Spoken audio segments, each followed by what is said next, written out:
नमस्कार, रुक्मणी बिड़ला हॉस्पिटल के खास कार्यक्रम टी टॉक में आप सभी का स्वागत है। आज की चर्चा का विषय है पेन मैनेजमेंट और इस कार्यक्रम में जुड़े हुए हैं श्री दिनेश जी बड़ाया जो कि खंडेलवाल समाज समिति टोंक फाटक के अध्यक्ष हैं, श्री राजेंद्र सिंह जी राठौड़ जो कि Indian federation general insurance agent association के प्रेसिडेंट हैं, doctor Sanjeev Kumar Sharma pain management specialist and doctor Ruchi Vaid senior consultant anaesthesia.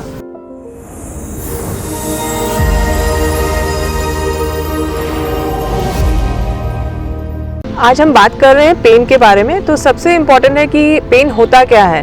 Pen by definition अगर हम जाएं तो एक अनप्लेजेंट फीलिंग होती है जिसका कोई फिजिकल, सेंसरी कॉज या इमोशनल कॉज भी हो सकता है।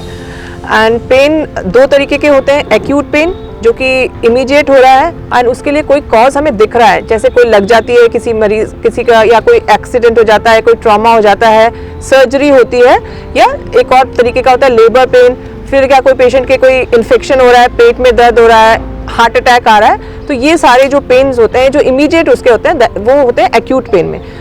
वो एक्यूट पेन रहता है यूजुअली 3 मंथ्स तक। 3 मंथ से ज़्यादा अगर कोई भी पेन प्रोलॉन्ग कर रहा है तो वो आता है क्रोनिक पेन की श्रेणी में। उसमें फिर अलग से हम डॉक्टर संजीव हैं, वो टैकल करते हैं क्रोनिक पेन को। नमस्कार, मैं डॉक्टर संजीव कुमार शर्मा हूँ। मैं यहाँ रुक्मणी बिड़ला हॉस्पिटल में consultant spine and pen medicine specialist के तौर पे वर्क कर रहा हूँ। मैं यहाँ पे हर तरह के दर्द, जिसमें अपने सर दर्द से लेके स्पाइन का दर्द हुआ, जोड़ों का दर्द हुआ, या आपके मांसपेशियों, नसों में कैंसर का पेन हुआ, न्यूरोपैथिक पेन हुआ, किसी तरह के जो दर्द हैं उन सभी दर्दों का बेसिकली हम इलाज यहाँ पे करते हैं। हमारे यहाँ पे हम टीम अप्रोच को फॉलो करते हैं। हमारे यहाँ पे जो टीम है, जो पेन टीम जिसे कहते हैं, उसमें बेसिकली पेन स्पेशलिस्ट है, उसके अलावा पेन नर्स, एक ट्रेंड फिजियोथेरेपिस्ट, उसके अलावा साइकोलॉजिकल काउंसलर, एवं हमारे पास जो एडवांस जो मॉडलिटीज़ होती है जैसे मस्कुलोस्केलेटल अल्ट्रासाउंड या रेडियो फ्रीक्वेंसी अब्लेशन की टेक्निक्स हैं, वो सब हमारे यहाँ पे उपलब्ध है। बॉडी का और पेन जो हम बात कर रहे हैं कि आप स्पाइनल का या पैरों का, इन पेनों के क्या क्या कारण होते हैं कि जैसे पर्टिकुलर किसी एक साइड में पेन हो गया, इनके क्या क्या कारण हैं और उनके हम क्या क्या हमको प्रिकॉशंस रखने चाहिए जो जनरल लाइफ जीते हुए। हम ये नहीं चाहते कि कहीं हम मेडिकल में जाएं, मेडिकल बोले, हम लाइफ को ठीक रखते हुए क्या क्या कारणों को हम ठीक करते हुए कर सकते हैं इसको ठीक। कमर का दर्द है या गर्दन का दर्द है जिसकी वजह से हाथ में दर्द आना, कंधे में दर्द आना, या पाँव में साइटिका टाइप का दर्द जो होता है, उसका प्रिवेंशन कैसे हो। तो सर ये सब जो बीमारियां हैं, ये मस्कुलोस्केलेटल जो स्पाइन की बीमारियां, ये हमारी लाइफस्टाइल प्रॉब्लम है। आप किस तरह से उठते हैं, किस तरह से बैठते हैं, उन सब चीज़ों से फ़र्क पड़ता है। तो सिंपल सी बात है, जैसे हम पहले नेक पेन की अगर बात करें तो आपको ये है कि या तो तकिया लगाइए मत, या तकिया लगाते हैं तो पतला तकिया लगाएं। उसके अलावा जैसे कि आजकल हो गया है कि गर्दन में झुका के सारे दिन हम लिखते रहते हैं या पढ़ते रहते हैं या मोबाइल यूज़ करते रहते हैं, तो इसको टेक्स्ट नेक सिंड्रोम बोलते हैं। उसकी वजह से हमारी गर्दन की मांसपेशियां थक जाती है जब हम लंबे टाइम गर्दन झुका के रखते हैं। उसके बाद में उसमें स्लिप डिस्क होना, नर्व कंप्रेशन होना, XYZ करके बहुत सारी बीमारियां डेवलप हो जाती है। तो पहली चीज़ यही है कि नेक को अननेसेसरी स्ट्रेन ना दीजिए। नेक जो गर्दन है और सर है, हमारे दोनों कंधों के बीच में रखने के लिए बनाया गया है, ना कि लटकाने के लिए। तो सबसे इम्पोर्टेंट चीज़ तो वही आ गई। अब बात करते हैं कमर की, तो बेसिकली ये है कि आपको फ्लैट बेड पे एक जो अच्छा गद्दा है उस पर आपको सोना चाहिए, ना कि कोई डनलप के बिल्कुल जो सॉफ्ट गद्दे होते हैं ना, उन पे नहीं सोना चाहिए। उसके अलावा जब आप उठते हैं तो करवट लेके उठें, झटके के साथ आगे झुक के कोई सामान ना उठाएं, कोई चीज़ बहुत तेज़ चीज़ को धक्का देना, कोई चीज़ खींचना अपनी क्षमता के अनुसार करना है। तो लंबे टाइम सिटिंग करना, लंबे टाइम स्टैंडिंग करना, ये सब चीज़ें बेसिकली आपको अवॉइड करना चाहिए कमर के लिए बेसिकली। तो हम स्पेशली ये बताते हैं, और अगर हो जाए कोई बीमारी हो जाए उसके लिए अलग ट्रीटमेंट बेसिकली होता है। तो ये प्रिवेंशन का पार्ट रहा। मोस्टली मेंबर्स की आज सिटिंग तो कंटिन्यू रहने ही लग गया। आज जो प्रोफाइल बिजनेस की हो या सर्विस की हो या जॉब की प्रोफाइल हो, कहीं सिटिंग तो कंटिन्यू सिटिंग लंबी टाइम की रहती ही है।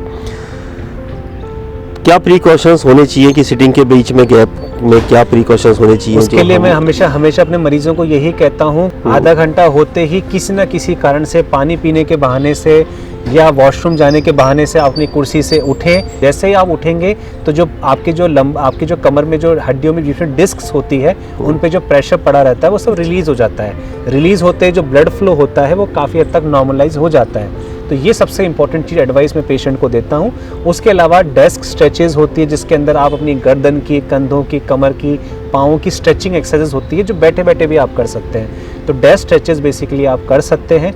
ये दो चीज़ों की वजह से इन दो चीज़ों की से ही आप काफ़ी सारी बीमारियां जो आपकी होती है, इवन जैसे अभी कोविड में हमें देखने को मिला, वर्क फ्रॉम होम देखने को मिला, तो लोगों को गर्दन में, कंधों में, कलाइयों में, कमर में सब जगह दर्द होना, कॉक्सीडाइनिया जो होती है इसमें पूंछ की हड्डी का दर्द होता है बैठे बैठे रहने से, वो सब चीज़ें बेसिकली लोगों को होने लग गई।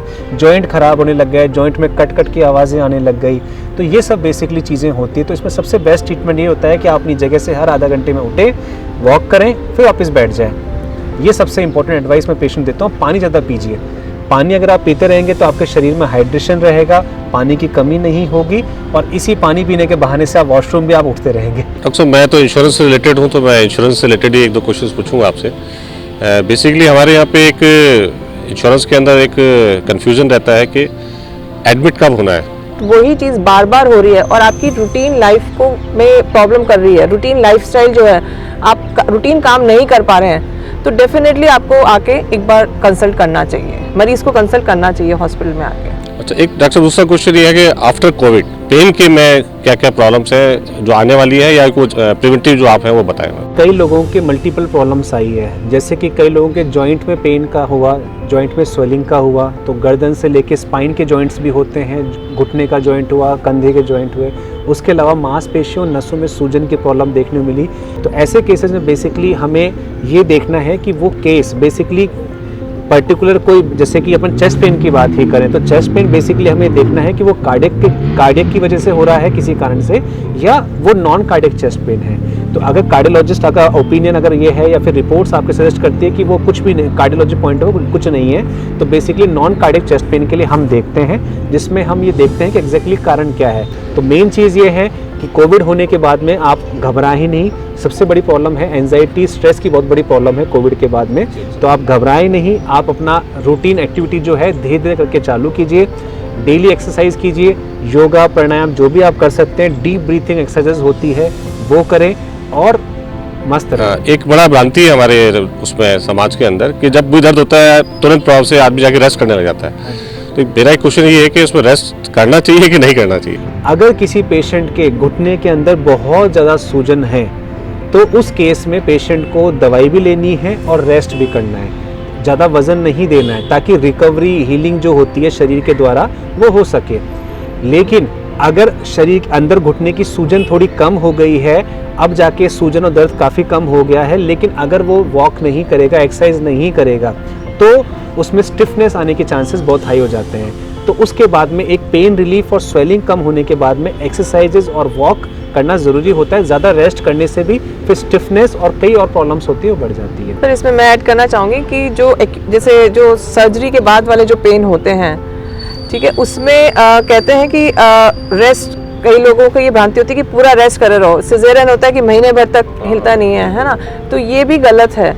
आपको धीरे धीरे करके अपनी मोबिलिटी करनी है, उससे जल्दी रिकवरी होती है। पहले के ज़माने में बहुत वो लंबे लंबे चीरे लगा के होते थे, आजकल वैसी सर्जरीज नहीं होती है। केवल एक कैंसर सर्जरी का अलावा यूजुअली लैप्रोस्कोपिक सर्जरीज होती है। तो उसमें एडवाइस यही करते हैं हम लोग, शाम को ही पेशेंट को मोबिलाइज कर देते हैं। उसका पेन इतना एडिक्वेटली कंट्रोल्ड होता है कि वो आराम से चल फिर पाता है, और चल फिर पाने से उसकी हीलिंग और बेटर होती है। तो पेन में डेफिनेटली कमी आती है। मैडम, आप बताएंगे, आपका टॉपिक का ही क्वेश्चन है, पेनलेस डिलीवरी। हाँ जी। इसके बारे में थोड़ी सी आप छोटे शब्दों में इसके बारे में बताएं कि ये क्या, किस ढंग से होती है। सब पेनलेस डिलीवरी ये एक नॉर्मल डिलीवरी का प्रोसीजर होता है। बस इसमें ये होता है कि जो पेन होता है, जो लेबर के टाइम जो पेन होता है, वो सबसे हाईएस्ट इंटेंसिटी के पेन होते हैं। एंड एक फीमेल के लिए वो उस टाइम बहुत ही उसको पीड़ा होती है ना। तो पेनलेस डिलीवरी में हम लोग कुछ लोकल एनेस्थीसिया की दवाइयाँ इस मात्रा में देते हैं कि पेशेंट को जो उसको घबराहट है, जो तड़प है, वो नहीं हो पाती है, पेन नहीं हो पाता है ना, लेकिन कॉन्ट्रैक्शंस होंगे और नॉर्मल डिलीवरी होती है। But without pain normal delivery है। तो मैं आप दोनों डॉक्टर से समाज के बारे में जो और एंटायर द पूरी सोसाइटी जिसमें हम छोटे बच्चे से लेके बड़े तक के लिए आप लोगों के क्या सुझाव रहेंगे जो जिनको हम आगे बता सकें? सर सबसे इम्पोर्टेंट तो है कि जो भी कोई पेन हो रहा है आपके, वो एक लक्षण है, उसे अवॉइड ना करें। तो वो घबराहट और उसकी ज़रूरत नहीं है। यहाँ पे जो हम लोग का सर्जरी या कोई भी पेशेंट आता है तो हम लोग का मेन मोटिव ये रहता है कि सबसे पहले हम पेशेंट को पेन फ्री करें, क्योंकि उसकी आधी एंग्जाइटी आधी बीमारी तभी ख़त्म हो जाती है। फिर कोई भी प्रोसीजर जो भी उसका एक्चुअल बीमारी है उसको ट्रीट करें। भगवान ने हमें एक ही ज़िंदगी दी है तो उसको दर्द के साथ गुजारना नहीं चाहिए। क्वांटिटी ऑफ लाइफ की जगह पे क्वालिटी ऑफ लाइफ पे हम थोड़ा फोकस करें, लाइफ की क्वालिटी सुधारें।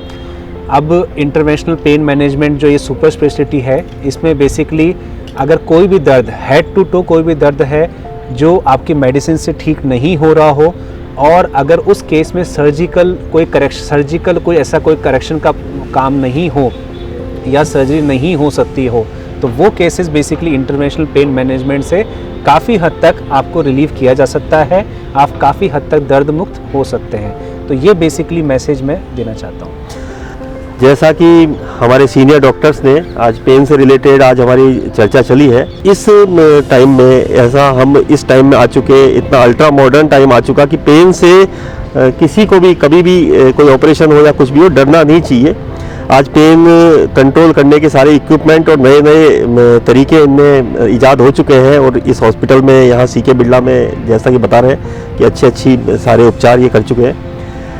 कोई भी पेन को ज़्यादा लंबे टाइम तक नहीं खींचे और उसका जल्दी से जल्दी उसका डायग्नोसिस कराएं। एक डॉक्टर साहब एक चीज़ और पूछना चाह रहा था कि जो जैसे जैसे एज बढ़ती है 65 तक तो आदमी थोड़ा अवेयर रहता है, लेकिन आफ्टर 70s आदमी डरता है दर्द की वजह से।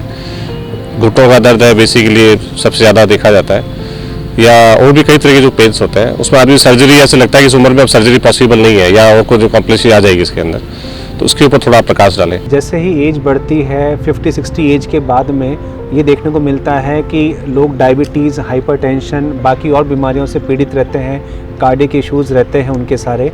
तो उनमें ये देखने को मिलता है कि घुटने का दर्द, ऑस्टियोआर्थराइटिस, नी देखने को मिलता है, स्पाइन की प्रॉब्लम देखने को मिलती है, मल्टीपल लेवल पे स्लिप डिस्क प्रॉब्लम देखने को मिलती है, काफ़ी पैरों में दर्द रहता है उनके। उसके अलावा कंधा जाम की समस्या, जो डायबिटीज़ वाले लोगों के कंधा जाम समस्या होती है, गर्दन दर्द होता है, काफ़ी सारी समस्या देखने को मिलती है। इसके अलावा क्या होता है कि एज बढ़ने के साथ पारिवारिक इश्यूज़ की वजह से उनको स्ट्रेस, एंजाइटी, डिप्रेशन के इश्यूज़ भी रहते हैं। वो उनको दर्द होते हुए भी उस दर्द को छुपाते रहते हैं, बताते नहीं है लोगों को। ऐसा ज़रूरी उनको ऐसा उसका ट्रीटमेंट अवेलेबल है उसका। तो ऐसा नहीं है कि दर्द को आप अपने पास में रखें, बताएं नहीं, उसका ट्रीटमेंट अवेलेबल है। और ये ट्रीटमेंट जो है वो आपके हर तरह से अवेलेबल है। अगर आप पेंशनर जो पेशेंट्स होते हैं उनके लिए भी अवेलेबल है, इंश्योरेंस में भी अवेलेबल है, आप कैश में करना चाहें वो भी अवेलेबल है बेसिकली। तो ये सब चीज़ें आप आराम से कर सकते हैं। और हमारे पास में एज बढ़ने के साथ जो बीमारियां होती है उसमें रीजनरेटिव थेरेपी का एक बहुत बड़ा रोल है। रीजनरेटिव थेरेपी जैसे नाम बताता है, तो रीजनरेटिव मेडिसिन में हम स्पेसिफिकली ब्लड प्रोडक्ट्स को यूज़ करते हैं, और जो डैमेज एरिया है, डैमेज लिगामेंट है, डैमेज मेनिस्कस, जो अपने घुटने में गद्दी खराब हो जाती है, आपका ऑस्टियोआर्थराइटिस नी होता है या शोल्डर जॉइंट होता है, या फिर कहीं पे भी जो डैमेज होता है उस जगह पे डालते हैं। तो वहाँ पे जितनी भी हीलिंग या रिपेयरिंग जितनी हो सकती है वो बेसिकली उसके अंदर होती है।